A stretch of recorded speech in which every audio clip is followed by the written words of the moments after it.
ثم إلى أرواح آبائه وإخوانه من الأنبياء والمرسلين ثم إلى أرواح أزواجه وذرياته وأصحابه والتابعين تابعين لهم بإحسان إلى يوم الدين ثم إلى أرواح والدينا ومشايخنا ولأصحاب الحقوق علينا ولجميع المؤمنين والمؤمنات والمسلمين والمسلمات شيء لله لهم الفاتحة. أعوذ بالله من الشيطان الرجيم. بسم الله الرحمن الرحيم. الحمد لله رب العالمين الرحمن الرحيم مالك يوم الدين إياك نعبد وإياك نستعين اهدنا الصراط المستقيم صراط الذين أنعمت عليهم غير المغضوب عليهم ولا الضالين.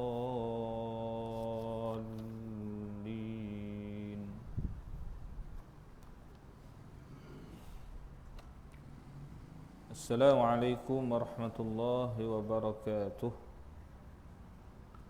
الحمد لله رب العالمين وبه نستعين على أمور الدنيا والدين وبه نستغفره.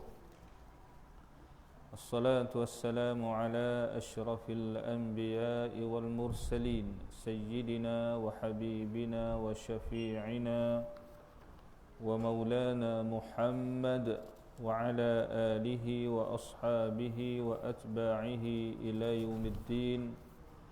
اللهم افتح علينا حكمتك وانشر علينا من خزائن رحمتك يا أرحم الراحمين.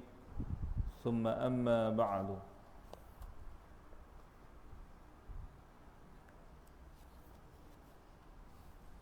Hadirin muslimin dan muslimat, tuan-tuan, puan-puan yang dirahmati Allah dan dikasihi sekalian, alhamdulillah wa syukurulillah. Ya, pertama-tamanya sama-sama kita mengucapkan dan memanjatkan puji dan syukur kehadrat Allah Subhanahu wa taala atas segala limpahan rahmat, kurniaan nikmat yang diberikan Allah kepada kita bersama di sepanjang kehidupan kita di dunia ini.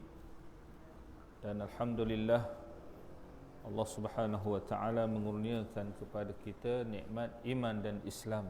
Ya, maka dengan nikmat inilah kita beroleh petunjuk yang benar, yang membawa kita kepada jalan yang betul di dalam kehidupan dunia dan akhirat. Alhamdulillah, ya, pada pagi ini kita dapat bersama kembali setelah mana kuliah ni tertangguh begitu lama lah. Lama sungguh, ya. Terakhir 5 hari bulan 3 yang terakhir, betul, ya. Lepas tu PKP sampailah sekarang lah, sampailah hari ni pun masih dalam PKPB. Tapi alhamdulillah pihak Majlis Agama Islam Negeri Perak ni telah mengambil langkah yang kita kata yang terpuji lah, ya, membenarkan kembali dilaksanakan kuliah duha yang sebelum ini hanya dibenarkan hanyalah kuliah maghrib sahaja dan kuliah subuh. Jadi yang terbaru ni bermula minggu lepas lah kalau kita lihat, ataupun bermula 2 minggu yang sudah dibenarkan kuliah duha.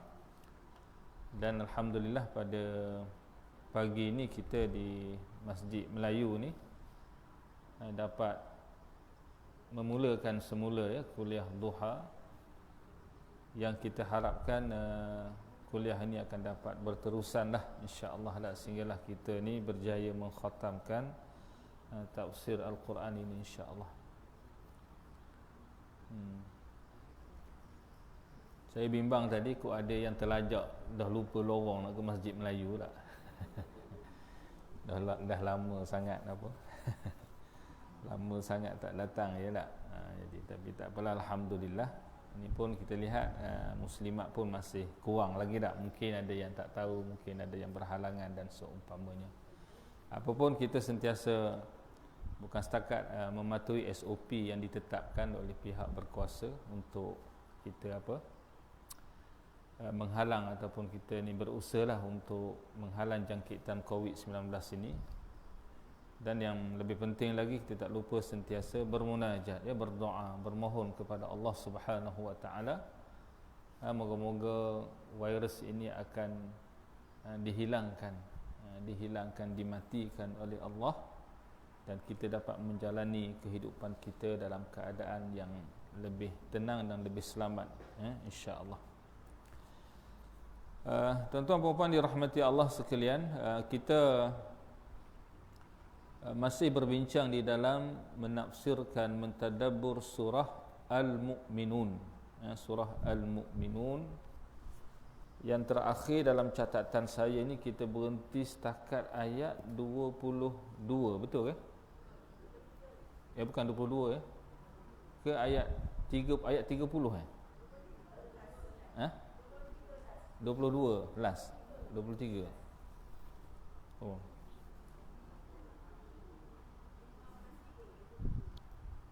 Ayat 20 ayat 24 baik, surah kisah Nabi Nuh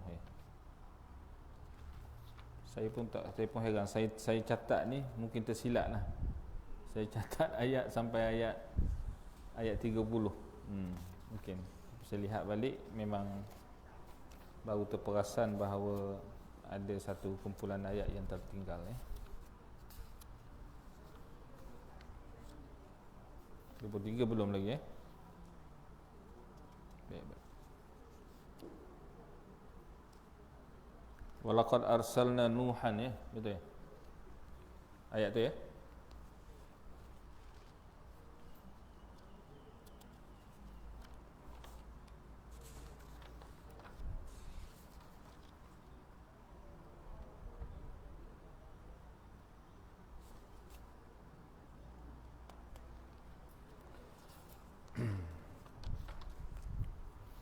أعوذ بالله من الشيطان الرجيم بسم الله الرحمن الرحيم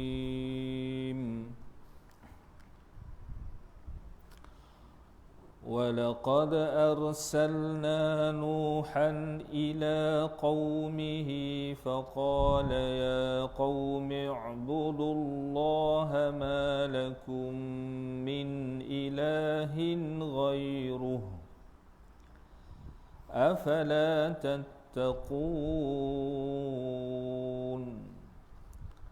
فقال الملأ الذين كفروا من قومه ما هذا إلا بشر مثلكم يريد أن يتفضل عليكم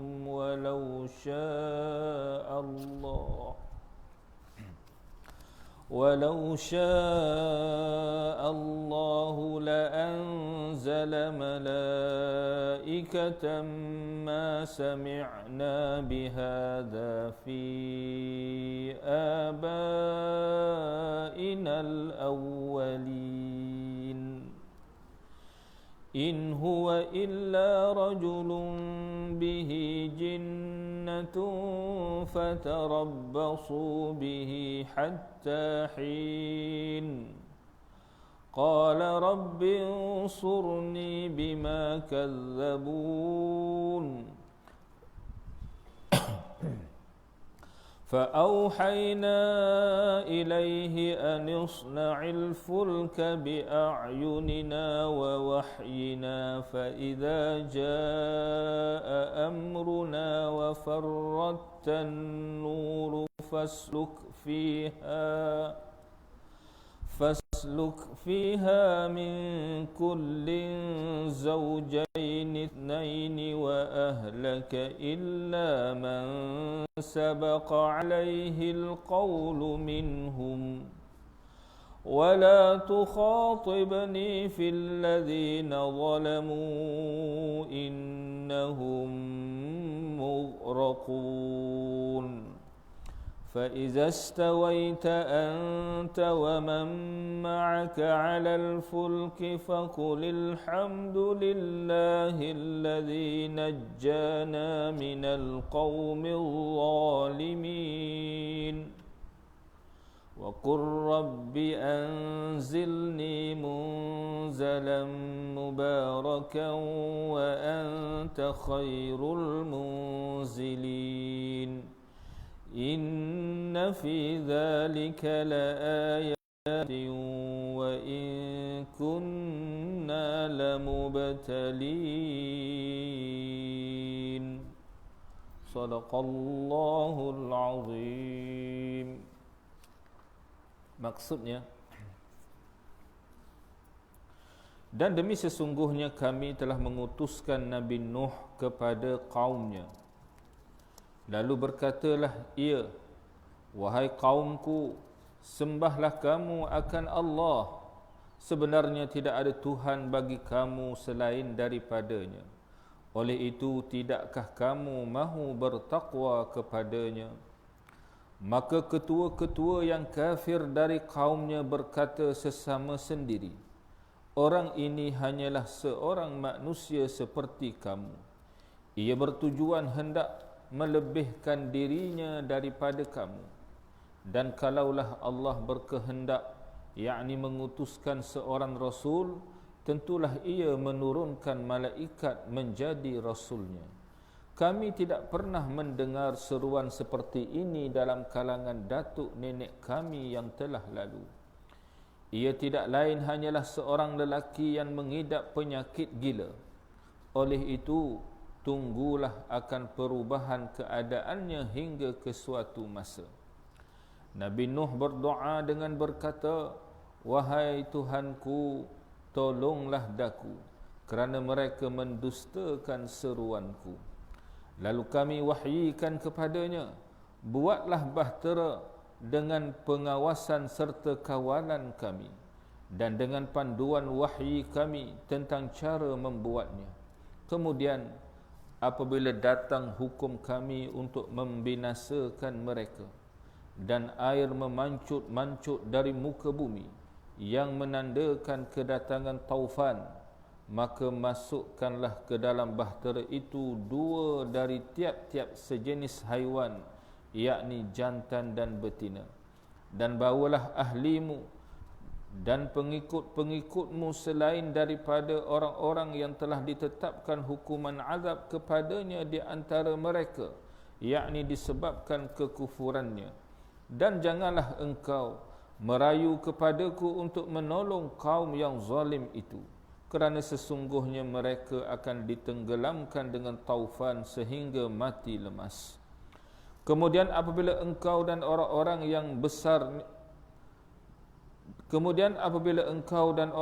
yang beserta denganmu telah berada di atas bahtera itu, maka hendaklah engkau bersyukur kepada Allah dengan berkata, segala puji tertentu bagi Allah yang telah menyelamatkan kami dari orang-orang yang berlaku zalim. Dan berdoalah dengan berkata, wahai Tuhanku, turunkanlah daku di tempat turun yang berkat, dan engkau adalah sebaik-baik pemberi tempat. Sesungguhnya pada demikian itu terdapat tanda-tanda yang mendatangkan i'tibar, dan sesungguhnya kami tetap menguji hamba-hamba kami. Baik, seperti biasa ya, kita melihat dulu beberapa ayat untuk kita membincangkan hukum-hukum tajwid yang terdapat pada sebahagian daripada ayat yang kita baca. Walaqad arsalna, dal pada walaqad, dal adalah huruf qalqalah. Di sini qalqalah sughra namanya. Arsalna, ra pada arsalna, ra itu dibaca dengan tebal ya, sebab ra jika dia berbaris atas atau di hadapan, maka dia dibaca dengan tebal, ataupun ra itu mati sebelumnya huruf berbaris di atas atau di depan, maka dia dibaca dengan tebal. Nuhan ila, tanwin pada nuhan bertemu dengan hamzah. Ini adalah izhar halqi, ya. Izhar halqi, yakni dizahirkan sebutan tanwin tanpa ada dengung lah. Nuhan ila, ya. Ila qaumihi faqala, qaumihi faqala. Selepas hak tu ada tanda tu, ada tanda ya kecil itu tandanya menunjukkan dia adalah mak apa ni? Mak silah. Di sini mak silah qasirah, pendek, dua harakat. Ya, qaumihi faqala. Faqala ya qaumi i'budullaha ma lakum min ilahin ghairuh. Ma lakum min mati bertemu dengan mim yang hidup. Ini adalah idgham mithlain. Idgham mithlain, cara bacaannya adalah dengan kita dengung dua harakat pada makhraj mim lah. Ma lakum min ilahin ghairih. Baik, min ilahin ghairuh, kan ghairuh, ya. Min, nun mati bertemu dengan hamzah, kemudian tanwin pada ilahin bertemu dengan ghain. Hamzah dengan ghain ni adik-beradik ni. Satu kumpulan. Ini dua-dua ni adalah izhar halqi. Izhar halqi, ya. Jadi dizahirkan sebutan nun mati dan juga tanwin itu tanpa dengung. Min ilahin ghairuh. Afala tattaqun. Kalau kita sambung min ilahin ghairuhu afala. Selepas hak itu ada waw kecil. Ini juga menunjukkan dia adalah mak apa ni? Mak silah. Di sini selepas hak dhamir, hak yang menunjukkan ganti namanya. Hak dhamir ni maknanya hak ganti nama. Kalau terjemahnya nya ataupun dia. Ya. Selepas huruf hak dhamir ni, kalau ada huruf hamzah, maka ini adalah mak silah tawilah. Mak silah yang panjang. Panjangnya 4 atau 5 harakat juga, ya. Ghairuhu afala tattaqun. Tattaqun berhenti pada kalimah ni mat arid lis sukun. Panjangnya 2 atau 4 atau 6 harakat, ya. Faqala al-mala'u, alif lam pada al-mala'u. Alif lam al-qamariyah. Al-mala'u alladhina, alif lam pada alladhina. Ni dikira alif lam syamsiyah. Waqala al-mala'u alladhina kafaru, ra pada kafaru dibaca dengan tebal. Min qaumihi, nun mati bertemu dengan qaf. Ni adalah ikhfa hakiki. Cara bacaannya dengung 2 harakat. Dengung tu dengung cara ikhfa, ya. Dia dengung ni ada dengung cara idgham. Tak. Ini dengung cara ikhfa lah. Min qaumihi faqala min qaumihi ma hadha. Lepas hak tu ada ya kecil menunjukkan ini adalah maksilah. Ini juga maksilah qasirah. Maksilah yang pendek 2 harakat. Ma hadza illa, alif pada hadza itu ada alif huruf mat. Asalnya dibaca 2 harakat. Hadza, alif huruf mat.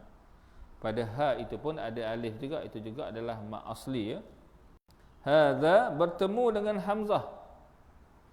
Huruf mat bertemu dengan hamzah dalam kalimah yang lain ataupun dalam 2 kalimah. Ini adalah mat jaiz munfasil. Mat jaiz munfasil. Mat jaiz munfasil panjangnya 4 atau 5 harakat. Ma hadza illa.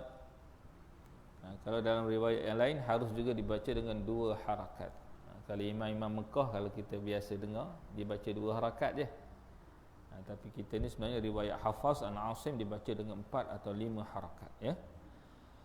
Basyarum mithlukum, tanwin pada basyarun bertemu dengan mim. Idgham ma'al ghunnah. kita memasukkan tanwin ke dalam mim, sebab tu dalam mim tu dia letak sabdu, ya, dengan memasukkan tanwin ke dalam mim beserta dengan dengung, panjang dengung tu 2 harakat. Basyarum mithlukum, idgham ma'al ghunnah. Mithlukum yuridu, mim mati bertemu dengan ya. Izhar syafawi, selain daripada mim dan ba. Mim mati selain bertemu dengan selain daripada mim dan ba, semuanya adalah izhar syafawi. Yang ini dizahirkan sebutan mim mati tanpa dengung, ya. Mithlukum yuridu, yuridu an yatafaddala alaikum, an ya, nun mati bertemu dengan ya. Ni adik-beradik dengan basyarum mith. Tanwin bertemu dengan mim, ini nun mati bertemu dengan ya. Idgham ma'al ghunnah, dengun pada makhraj ya, 2 harakat. An yatafaddala alaikum walau sya, mim mati bertemu dengan waw. Izhar syafawi kita dah sebut tadi, ya. Walau syaa Allah, alif pada syaa tu, alif sya tu alif huruf mat, selepasnya dia bertemu dengan hamzah dalam satu kalimah. Mat wajib muttasil, ataupun nama mat muttasil, ataupun mat wajib muttasil, panjangnya 4 atau 5 harakat. Walau syaa Allah la anzala, nun mati bertemu dengan zai, ikhfa haqiqi, ya. Nun mati bertemu dengan zai, ikhfa hakiki, dengung 2 harakat. Malaikah, malaikah tu ada alif pada lepas pada lam tu, cuma kaedah tulisan dia tak tulis alif lah, dia letak baris tegak tu, maknanya ada alif. Alif itu adalah alif huruf mat selepas dia bertemu dengan hamzah dalam satu kalimah. Juga mat wajib muttasil, panjangnya 4 atau 5 harakat. Malaikatan ma, tanwin bertemu dengan mim, idgham ma'al ghunnah. Kita dah jumpa 3 dah huruf idgham ma'al ghunnah tak? 3 ke 2? 2 baru. Basyarun mislukum, ni malaikatan ma, mim juga, ya. Idgham ma'al ghunnah, dengung 2 harakat pada makhraj mim. Ma sami'na bihadza fi abaina, fi aba. Ya pada fi itu adalah ya huruf mat bertemu dengan hamzah dalam kalimah yang lain. Ini mat jaiz munfasil, panjangnya 4 atau 5 harakat. Abaina, kalimah abaina asalnya abaina, ya. Hamzah yang kedua ditukar menjadi alif. Ini namanya mak badal, ya, mak badal. Cuma zahirnya dia seperti mak asli, dia dibaca dengan 2 harakat, ya. Tapi dia adalah mak badal sebenarnya. Abaina, alif pada aba itu adalah alif huruf mat, selepasnya datang hamzah dalam satu kalimah. Ini adalah mat wajib muttasil. Tadi mat jaiz dalam 2 kalimah, ini dalam satu kalimah mat wajib muttasil, panjangnya juga 4 atau 5 harakat. Abainal awwalin, alif lam pada al awwalin, alif lam al qamariyah, awwalin kita berhenti di situ menjadi mat arid lis-sukun, panjangnya 2 atau 4 atau 6 harakat. Baik, selesai perbincangan tajwid. Kita lihat pula tafsiran ayat-ayat, ayat-ayat yang kita baca pada pagi ini. Baik, surah Al-Mu'minun ini kalau kita melihat kembalilah sepintas lalu, ya, surah Al-Mu'minun, bagaimana Allah Subhanahu wa taala kalau kita melihat menyebut dalam 10 ayat, 10 ayat yang pertama, bahkan 11 ayat, ya, 11 ayat yang pertama disebut tentang sifat orang-orang mukmin yang sebenar-benarnya, di mana sabit di dalam hadis Nabi sallallahu alaihi wasallam diceritakan bahawa apabila turun 11 ataupun 10 ayat yang pertama daripada surah Al-Mu'minun ini, yang mana diceritakan ayat ini turun dengan cara seperti bunyi lebah, bunyi berdengung lebah. Sebab wahyu turun ni dia macam-macam keadaan ya. Nabi menerima wahyu tu dalam macam-macam keadaan, antaranya Nabi dengar keadaan yang berdengung seperti bunyi lebah yang tu. Kemudian diceritakan Nabi duduk menghadap kiblat, kemudian Nabi membaca suatu doa ya. Nabi membaca suatu doa berdasarkan suatu riwayat di dalam hadis. Kemudian Nabi menyatakan baru turun kepadaku 10 ayat. 10 ayat di mana kata Nabi, saya ambil sikit ya. Nabi menyatakan telah turun kepadaku 10 ayat. Barang siapa yang melaksanakannya, man aqamahunna, siapa yang melaksanakan 10 ayat ni, ayat 1 hingga 10, sebab ayat 11 itu Nabi menjanjikan, Allah Ta'ala menyatakan alladzina yarisunal firdausa hum fiha khalidun, mereka inilah orang-orang yang mewarisi syurga Firdaus. Nabi menyatakan siapa yang melaksanakannya maka dijamin baginya syurga. Siapa yang buat 10 perkara yang terkandung dalam 10 ayat surah Al-Mu'minun, Nabi kata dijamin baginya syurga. Bahkan dalam satu hadis yang lain yang kita biasa dengar, apabila ditanya kepada Sayyidatina Aisyah radhiyallahu anha tentang akhlak Nabi, lalu Sayyidatina Aisyah menyatakan kana khuluquhul Quran, adalah akhlak Nabi itu adalah Al-Quran. Nak tengok akhlak Nabi, lihatlah Al-Quran. Lalu Sayyidatina Aisyah membacakan 10 ayat yang pertama daripada surah ini, qad aflahal mu'minun, sehinggalah ayat yang ke-10, iaitulah walladzina hum ala salawatihim yuhafizun ulaika humul warithun. Maka Sayyidatina Aisyah menyatakan inilah akhlak yang ada pada diri Nabi sallallahu alaihi wasallam. Ini tentang, kalau kita lihat surah Al-Mu'minun yang telah kita bincang sebelum ini. Kemudian disebut pula tentang dalil-dalil keesaan Allah, kekuasaan Allah dengan menciptakan alam, menciptakan manusia. Diceritakan kepada kita tentang perkembangan penciptaan manusia daripada air mani bertukar menjadi segumpal darah, kemudian bertukar menjadi tulang, tulang yang dibalut dengan daging dan seterusnya. Kemudian Allah Subhanahu wa taala menyebut pula tentang kisah, beberapa kisah dari kalangan nabi-nabi dan rasul-rasul alaihi wassalatu wassalam sebagai pengajaran ya kepada seluruh umat di sepanjang zaman.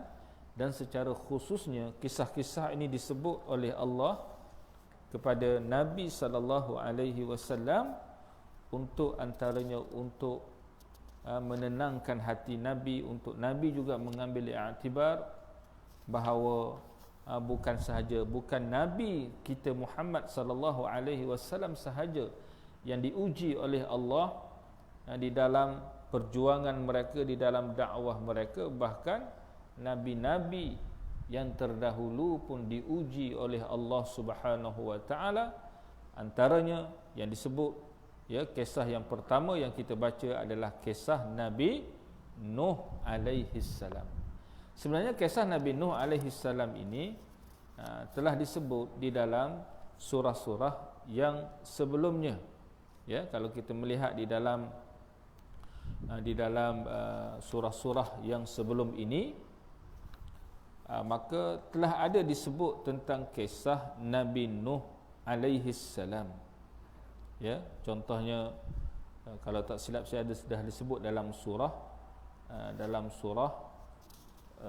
apa itu dalam surah Al-A'raf, ya, dalam surah Al-A'raf, bahkan di dalam banyak surah-surah Al-Quran juga ada disebut kisah Nabi Nuh alaihi salam.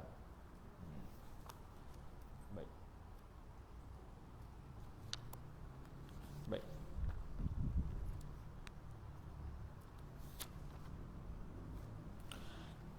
Allah Subhanahu wa taala berfirman, ya, di dalam ayat yang ke-23. Dan demi sesungguhnya kami telah mengutuskan Nabi Nuh kepada kaumnya. Yakni kalau kita ingat balik apa yang disebut oleh para ulama tafsir, antaranya Imam Ibn Katsir sendiri dalam kitabnya Qasasul Anbiya, ya, kisah Nabi-Nabi, dia menyebut bahawa manusia ni mula menyeleweng setelah beberapa ribu tahun selepas zaman Nabi Adam alaihissalam. Kalau kita tengok Adam, Idris, Nuh tak? Ya. Jadi Nuh ni adalah rasul yang ketiga yang diutuskan Allah, dan manusia telah mula menyeleweng daripada akidah yang benar.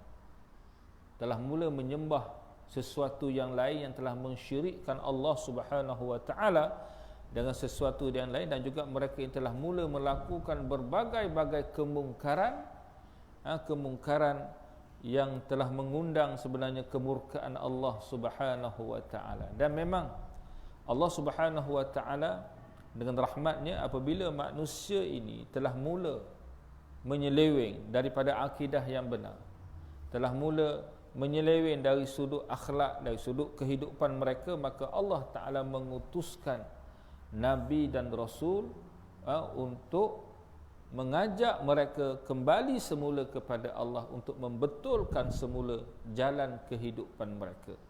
Maka Nabi Nuh alaihi salam telah diutuskan Allah kepada kaumnya. Baik dalam tafsir pimpinan Ar-Rahman ini dia ada sebut, setelah Allah Ta'ala menerangkan berbagai jenis nikmatnya dan tanda-tanda yang membuktikan keesaannya dan kekuasaannya, lalu diterangkan dalam ayat ini dan ayat-ayat yang berikutnya perihal rasul-rasulnya dan kaum masing-masing, serta diterangkan bahawa banyak di antara kaum-kaum itu yang tidak bersyukur akan nikmat-nikmatnya, yakni nikmat-nikmat Allah yang tersebut, dengan menyembah benda-benda yang lain serta mendustakan rasul-rasulnya. Lalu mereka ditimpakan dengan berbagai-bagai azab di dunia selain daripada azab di akhirat kelak. Ya, maknanya akan diceritakan bahawa bagaimana mereka ini kemuncaknya telah diazab dengan azab yang membinasakan. Puncanya apa? Puncanya mereka telah menyengutukan Allah dan juga melakukan berbagai-bagai maksiat yang mengundang kemurkaan Allah Subhanahu wa taala.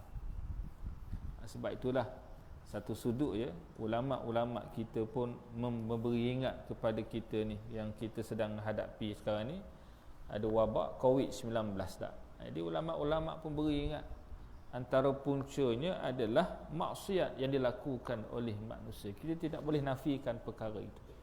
Maksiat yang dilakukan oleh manusia. Kita lihat mungkin pada awal bila wabak ini merebak, masing-masing tu dalam keadaan yang rasa takut, bimbang, apa semua ada lah. Tapi bila dah lama sangat ni, sejak bulan 3 sampai bulan dah masuk bulan 12 ni, dia dah jadi satu kebiasaan dah. Manusia ni mula balik, dia dah mula jadi lalai balik dah. Dah mula dah lalai dengan hiburannya, dengan itu dan ininya. Cuma sekarang ni masih ada SOP je lagi, masih ada undang-undang yang menghalang lah. Itu pun ada yang kena tangkap duduk clubbing tak, pergi ke kelab-kelab malam, begitulah, beginilah, macam-macam dah berlaku. Maknanya manusia ni mereka kadang-kadang lupa, mereka lalai. Namun ialah di akhir zaman ni Allah Ta'ala tak utuskan dah Rasul dan Nabi, ya, tapi di sana masih ada yang Nabi sebut al-ulama warasatul anbiya, para ulama yang merupakan pewaris Nabi-Nabi ini, yang sentiasa memberi ingat kepada umat dan juga mengajak mereka supaya kembali kepada Allah kembali mentaati Allah Subhanahu wa taala, maka dengan itu insya-Allah mereka akan mendapat rahmat dan dijauhkan daripada kesan kemurkaan Allah Subhanahu wa taala. Jadi Nabi Nuh alaihi salam diutuskan kepada kaumnya, kaum Nabi Nuh. Ya. Nabi Nuh ni adalah memanglah keturunan daripada Nabi Adam alaihi salam. Ya, baik. Lalu diceritakan, lalu berkatalah dia, yakni Nabi Nuh ni berdakwah kepada kaumnya dengan berkata, wahai kaumku, sembahlah kamu akan Allah. Kamu ni balik semulalah menyembah Allah, mengabdikan diri kepada Allah, mengesakan Allah. Sebenarnya tidak ada Tuhan bagi kamu selain daripadanya. Kamu ni dah lupa dah dengan agama yang kamu warisi daripada datuk nenek kamu dulu, daripada Nabi Adam, daripada Nabi Idris dan seumpamanya. Kamu dah menyeleweng dah. Oleh itu tidakkah kamu mahu bertakwa kepadanya? Tidakkah kamu merasa takut kepada Allah, takut kepada kemurkaan Allah Subhanahu wa taala? Tidakkah kamu mahu kembali mentaati Allah Subhanahu wa taala? Sebab disebut tadi bahawa ramai manusia ni yang lupa, lalu mereka tidak bersyukur kepada Allah. Mereka lupa bahawa segala nikmat yang mereka perolehi, yang mereka kecapi itu adalah hakikatnya merupakan nikmat kurniaan Allah kepada mereka. Bukan semata-mata dengan usaha yang mereka lakukan. Ya, tetapi ianya adalah suatu anugerah nikmat, dan syukur tadi seperti yang selalu kita sebut hendaklah diterjemahkan dengan cara mana? Dengan cara kita ini benar-benar beriman, tunduk, patuh, taat kepada Allah Subhanahu wa taala. Itulah tanda kesyukuran seorang hamba kepada Allah Subhanahu wa taala. Afala tattaqun? Tidakkah kamu mahu bertakwa kepadanya? Jadi Nabi Nuh ajak kaum dia kembali kepada Allah, kembali mentauhidkan Allah, kembali beribadah hanya kepada Allah Subhanahu wa taala. Tapi apa jawapan kaum dia? Terutamanya kepala-kepala, ketua-ketua. Sebab kita ni hidup dalam kalangan, dalam bermasyarakat ni, memang kita ni tak boleh lari daripada ada di kalangan kita orang yang menjadi ketua, orang yang menjadi tempat rujuk, orang yang menjadi, makna kita ni melihat, mengikut mereka. Ini adalah satu fitrah dalam kehidupan manusia itu sendiri dah. Bahkan kalau kita tengok binatang-binatang pun ada ketua juga tak?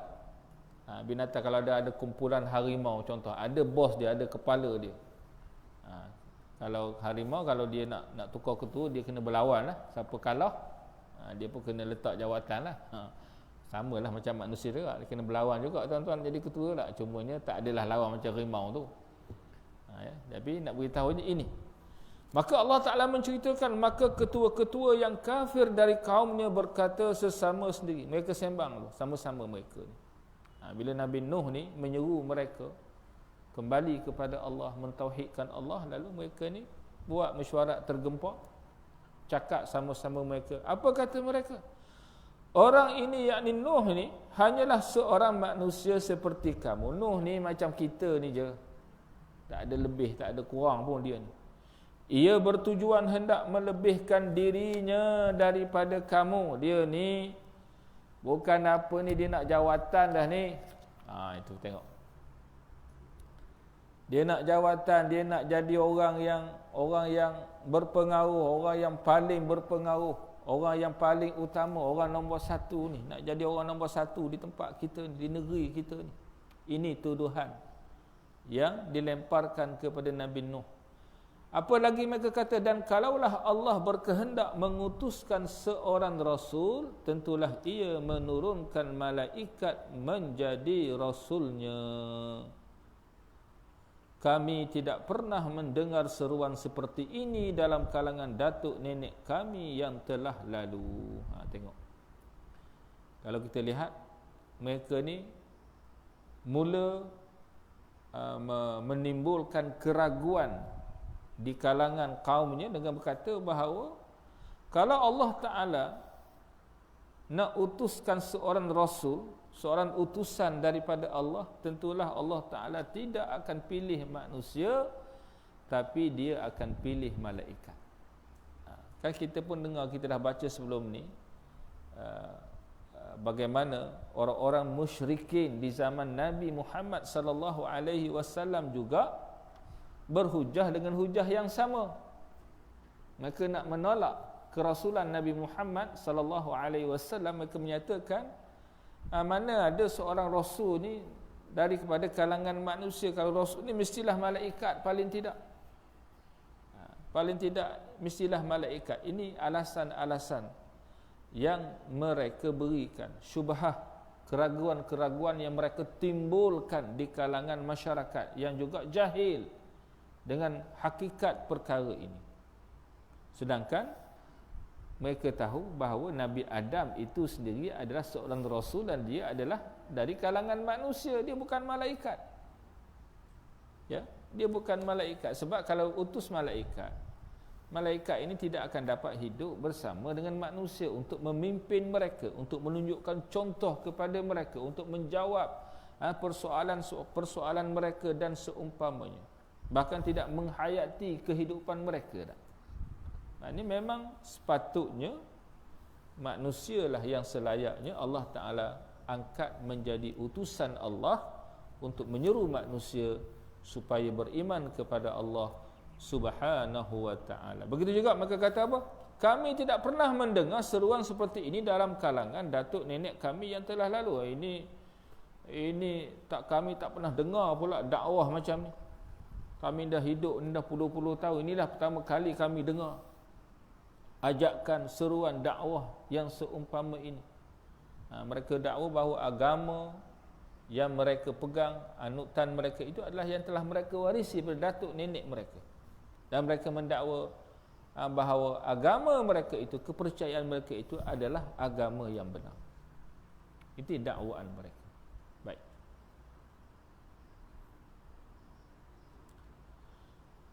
Mereka berkata lagi, ia tidak lain hanyalah seorang lelaki yang mengidap penyakit gila. Nuh ni dah gila dah ni. Tengok. Jadi bila mereka ni tak ada hujah sebenarnya, sebab mereka ni mengenali Nabi Nuh alaihi salam. Kaum mereka ini kenal Nabi Nuh alaihi salam. Sebab Nabi Nuh itu adalah manusia, seorang lelaki yang hidup dari kalangan mereka. Ya, mereka kenal Nabi Nuh ni seorang yang baik. Nabi Nuh seorang yang ada ketokohannya. Ya. Tapi oleh kerana mereka tak ada hujah, sama juga macam orang-orang musyrikin menuduh Nabi sebagai seorang yang sudah gila. Oh, jangan dengar tu, dia tu gila. Dia tu ahli sihir, dia tu begitu dan begini. Jadi mereka kata Nabi Nuh ni telah mengidap penyakit gila. Oleh itu tunggulah akan perubahan keadaannya hingga ke suatu masa. Jadi masa dia duduk gila ni, dia duduk meroyan, cakap macam-macam lah. Hak dia cakap tu, hak dia dakwah, dia seru tu, benda tak betul semua. Jangan duduk dengar, jangan duduk ambil kira. Kerana dia sedang mengidap penyakit gila. Memanglah tuan-tuan, kalau seseorang tu, contohlah kita sendiri pun, kalau orang kata dia tu gila tu, jangan duk layan dia cakap apa. Agak-agak kita nak layan dia cakap apa. Kita tak layan dah, kita kata oh dia ni gila. Maka kita dengar dia bercakap tu, kita dengar pun buat pekak macam tu je lah tak. Kita tak ambil kira, tak ambil hal pun, tidak beri perhatian pun. Jadi inilah yang mereka sebarkan di kalangan masyarakat, iaitulah Nuh ni sudah gila. Nanti bila dia sembuh elok, barulah apa yang dia cakap tu adalah benda yang betul. Baik.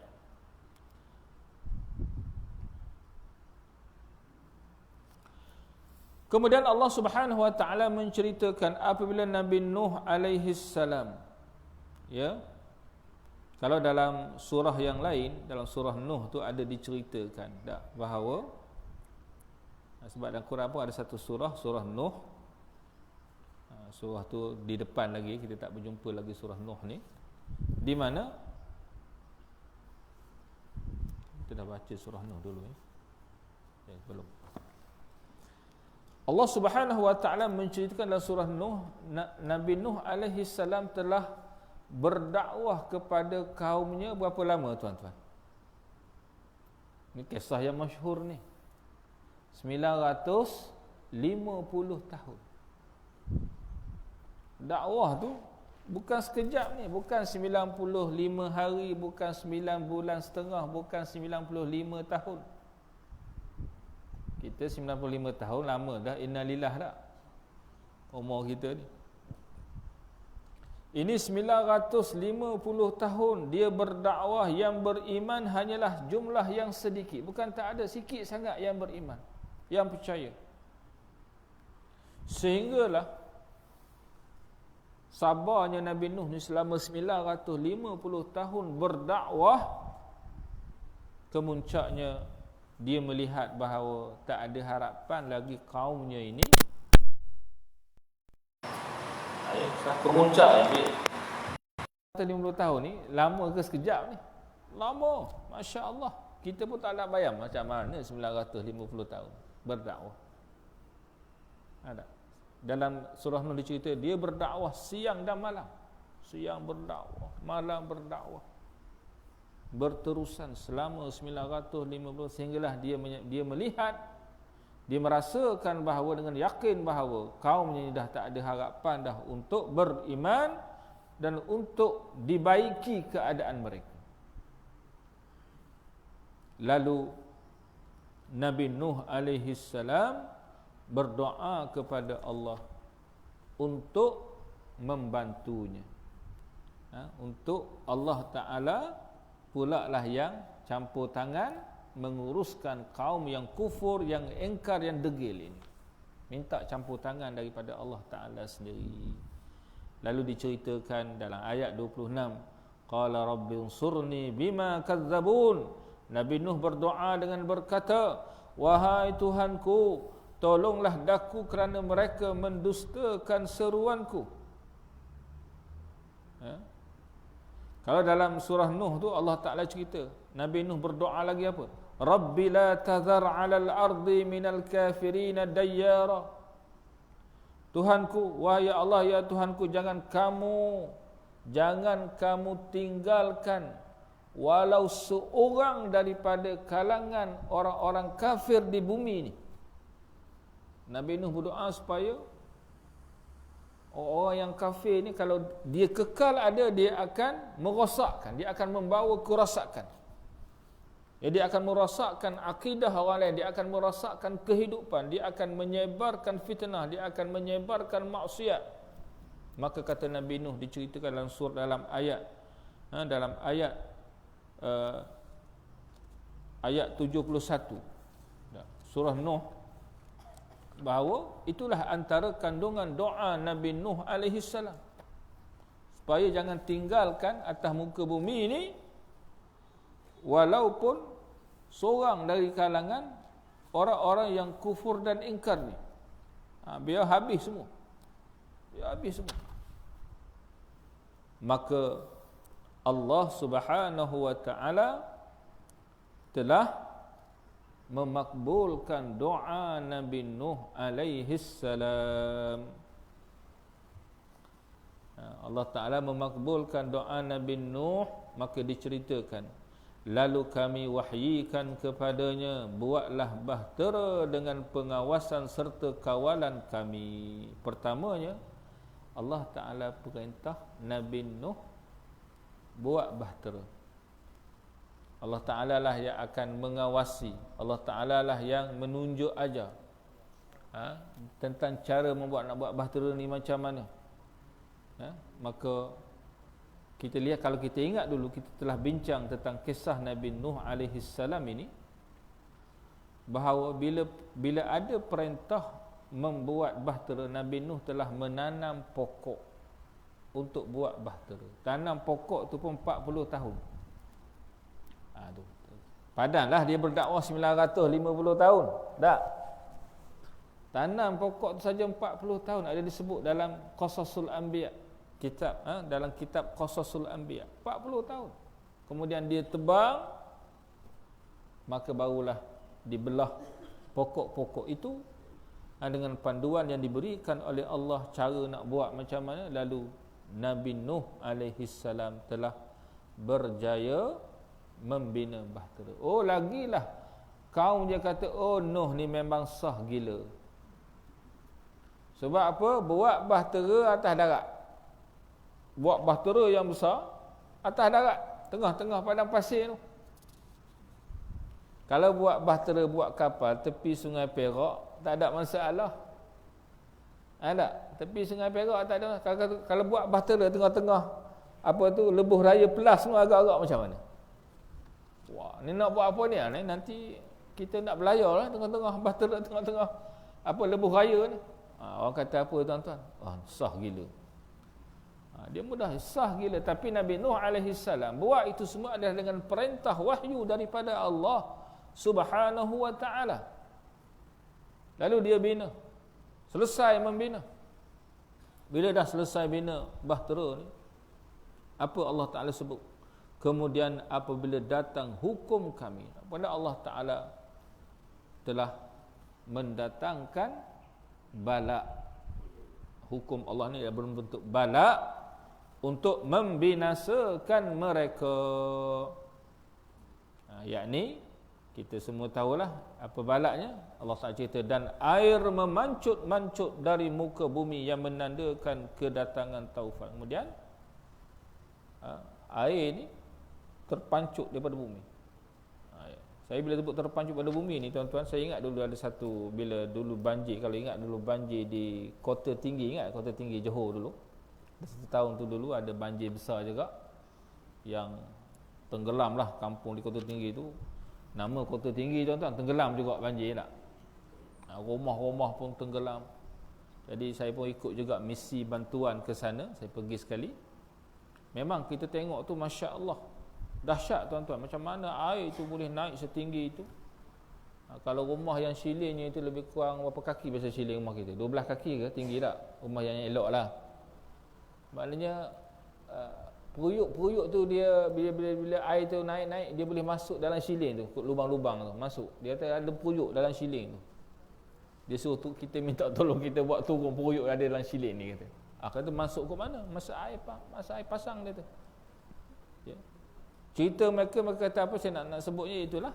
Mereka kata air sungai itu kalau dengan hujan tu dia kata macam tidak diterima akal. Dengan hujan yang turun tu memanglah lebat, tapi taklah sampai air boleh membuak-buak macam tu. Tapi dia kata seperti air sungai ni, seperti air daripada bumi itu membuak-buak keluar.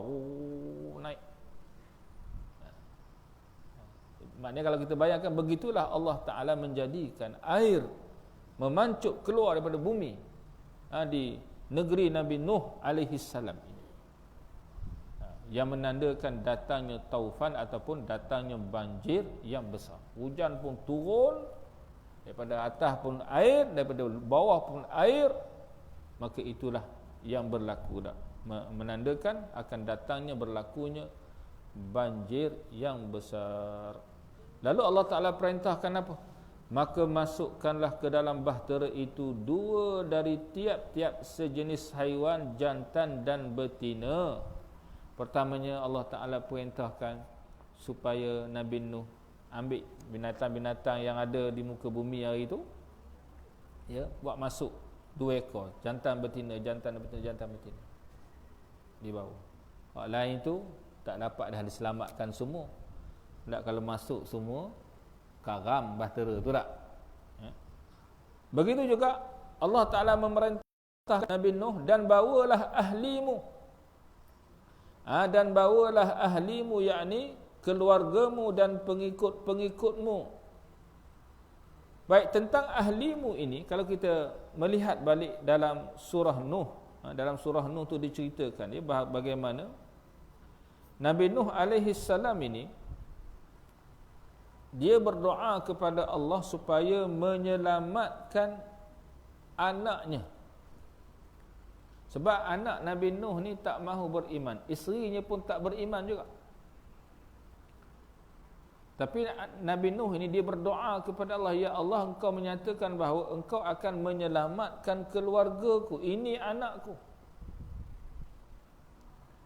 Maka Allah Ta'ala menyatakan, yang dikira termasuk dalam keluargamu itu hanyalah orang-orang yang beriman di kalangan mereka, termasuklah pengikut dia. Yang dikatakan keluargamu hanyalah orang-orang yang beriman di kalangan mereka. Jadi yang tak beriman, walaupun dia isteri kamu, dia anak kamu, dia siapa sekalipun, dia tidak termasuk di dalam ahlimu, keluargamu yang dijanjikan Allah untuk diselamatkan. Maka Nabi Nuh pun mengajak orang-orang yang beriman, sama ada daripada kalangan ahli keluarganya sendiri ataupun daripada pengikut-pengikutnya, daripada kaumnya. Kata Allah, selain daripada orang yang telah ditetapkan hukuman azab kepadanya di antara mereka disebabkan kekufurannya. Dan Allah Ta'ala beringat pada Nabi Nuh, dan janganlah engkau merayu kepadaku untuk menolong kaum yang zalim itu, kerana sesungguhnya mereka akan ditenggelamkan dengan taufan sehingga mati lemas. Sebab Nabi Nuh juga minta doa dah sebelum tu tak, yang kita baca tadi dalam surah Nuh. Bagaimana Allah Ta'ala menceritakan bahawa Nabi Nuh juga berdoa supaya musnahkan, binasakan semua orang-orang yang kafir, yang kufur, ingkar ini, jangan tinggal seorang, habiskan semua, supaya tidak berlaku lagi kesyirikan dan kemungkaran di muka bumi ini. Para ulama menceritakan bahawa antaranya Abdullah bin Abbas radhiyallahu anhuma menyatakan bahawa dalam kapal ini ada berapa orang yang naik kapal Nabi Nuh ni? Seramai 80 orang. Ya. Nabi Nuh dan juga isterinya selain daripada yang tak beriman tadi tenggelam juga, dan juga dengan 3 orang anak lelakinya bernama Sam, yang keduanya Ham, yang ketiganya Yafis, dan juga 3 orang anak perempuan. Ya. Maknanya kalau kita lihat, dia berapa beranak tu? Dia isteri dia 2 campur 3, 6, 8 ada. Jadi dia 8 beranak. Dan kata Sayyidina Abdullah bin Abbas radhiyallahu anhuma, dan lagi 72 orang yang lain. Yang maknanya yang selamat pada zaman itu hanyalah 80 orang sahaja. Yang lain baki itu semuanya ditenggelamkan oleh Allah Subhanahu wa taala. Menurut pendapat ulama, banjir yang berlaku zaman Nabi Nuh ni, dia telah menenggelamkan seluruh muka bumi ni.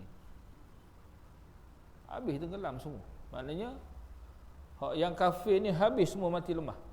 Tak ada tinggal seorang pun.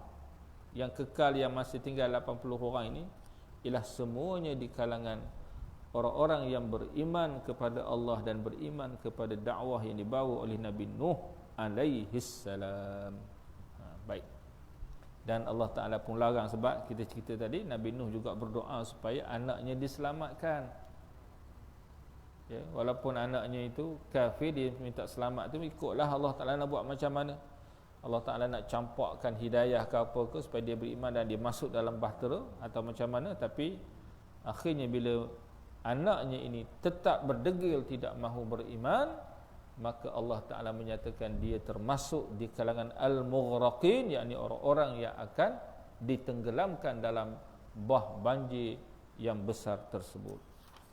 Kemudian Allah Subhanahu wa taala menyatakan, kemudian apabila engkau dan orang-orang yang berserta denganmu telah berada di atas bahtera itu, bila kamu ni bila bah ni dah tinggi sampailah gunung yang tertinggi yang ada di situ pun semuanya tenggelam, maknanya tak adalah orang nak selamatkan diri, tak ada dah. Sebab anaknya diceritakan dalam Quran, cerita bahawa bila Nabi Nuh ajak anak dia naik bahtera, anak dia kata tak apa, nanti kalau bah ni tinggi lagi, saya naik tinggi lagi atas bukit, naik lagi.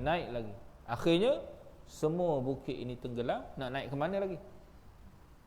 Tak ada lah tuan-tuan, mati lemah lah.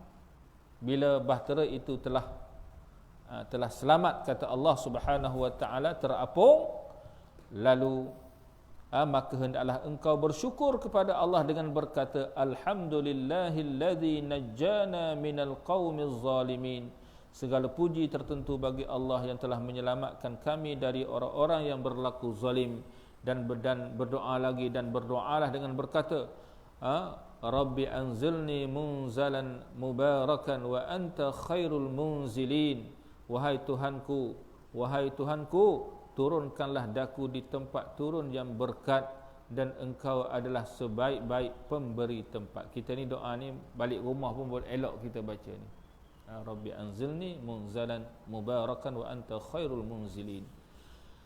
Dan ayat ini ditutup dengan Allah Ta'ala menyatakan, inna fi dzalika laayatin wa in kunna lamubtalin. Sesungguhnya pada yang demikian itu, ada nota kaki, yakni apa yang telah ditimpakan ke atas kaum Nabi Nuh yang ingkar itu menjadi tanda-tanda, dalil-dalil, tanda-tanda yang membuktikan kekuasaan Allah, dan untuk menguji manusia yang datang kemudian, supaya ternyata siapakah di antara mereka yang mengambil pelajaran daripadanya, dan siapa pula yang degil ingkar. Jadi Allah Ta'ala sebut, sesungguhnya pada yang demikian itu terdapat tanda-tanda yang mendatangkan i'tibar, dan sesungguhnya kami tetap menguji hamba-hamba kami. Jadi tuan-tuan dan puan-puan yang dirahmati Allah sekalian, kisah Nabi Nuh ini adalah kisah yang benar yang diceritakan kepada kita supaya apa? Supaya kita ini mengambil i'tibar, pengajaran.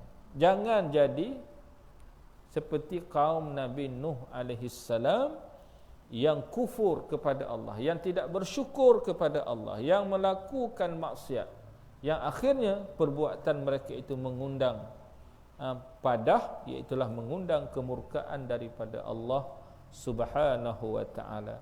Umat Nabi Muhammad ni Allah Taala tidak musnahkan dengan balak bencana seluruhnya, tapi balak-balak ini tetap juga diturunkan tuan-tuan ya. Kena juga sipi-sipi, sikit-sikit tetap juga dapat. Supaya apa? Supaya kita ni ambil i'tibar. Ingat, kenapa Allah Ta'ala uji begini? Kerana ada sebab. Jadi kita kena muhasabah, dan kemudian kita beristighfar, bertaubat kepada Allah Subhanahu wa taala, yakni kembali menjadi hamba-hamba Allah yang taat, yang patuh, yang bertakwa kepada Allah Subhanahu wa ta'ala. Wallahu a'lam bis-shawab. Jadi setakat itulah kisah Nabi Nuh, yang sebenarnya dia adalah kisah yang berulang, yang sebelum ni pun kita pun sudah ada baca kisah Nabi Nuh. Sebab itu saya hanya cerita itu dalam bentuk penceritaan yang sepintas lalu sahaja. Dan begitu juga nanti dalam ayat-ayat yang akan datang kita akan melihat pula kisah Rasul yang seterusnya, itulah Nabi Hud alaihi salam, yang diutuskan Allah kepada kaumnya, iaitulah kaum Ad, yang insya-Allah kita akan sambung di dalam perbincangan yang akan datang. Wallahu a'lam bis-shawab. Jadi setakat itu dulu untuk pagi ini.